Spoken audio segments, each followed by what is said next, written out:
ইতালির একটা বিখ্যাত মানুষ আছে যার নাম বুসকালিয়া। উনি যেখানে যাইতো ওনার কথা শোনার জন্য হাজার হাজার মানুষ এসে উপস্থিত হইতো। তো ওনাকে একদিন জিজ্ঞেস করছে যে আপনি এত কিছু জানেন কি করে। উনি বলতেছে যে আমাদের ফ্যামিলিতে আব্বার একটা অদ্ভুত নিয়ম ছিল। সেই নিয়মটা হচ্ছে এরকম, প্রত্যেক দিন রাতের খাবারটা আমার বাবা আমাদের সব ভাই বোনকে একসাথে নিয়ে খাইতো এবং প্রত্যেক সন্তানকে তিনি আলাদা করে জিজ্ঞেস করতেন, what did you learn for the day, আজকের জন্য তুমি কি শিখছো। প্রত্যেককে বলতে হইতো।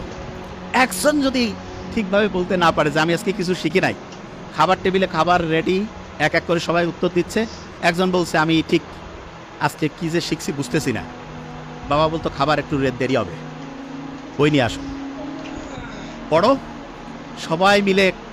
সবাই মিলে শিখি, তারপরে খাবো।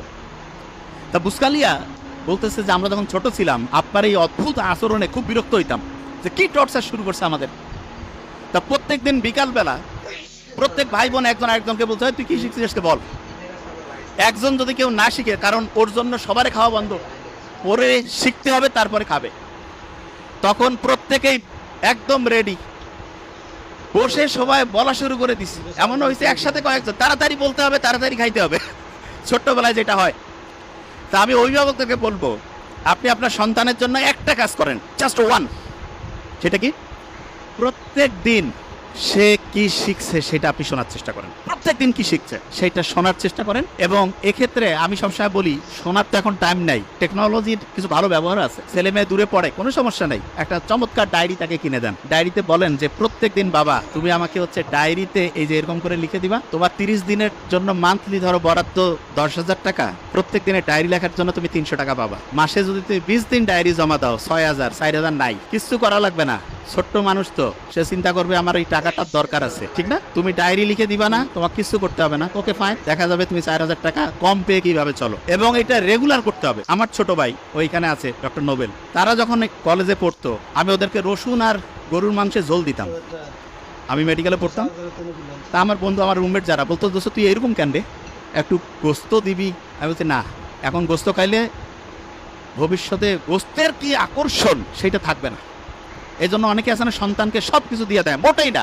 আপনার যা কিছু আছে ওইটা যদি সন্তান বুঝেছে ওইটা ওর, আপনার সন্তান ধ্বংস হওয়ার সম্ভাবনা 99%। এই জন্য সন্তানকে কষ্ট করাইতে শিখবেন এবং এটা ম্যান্ডেটরি।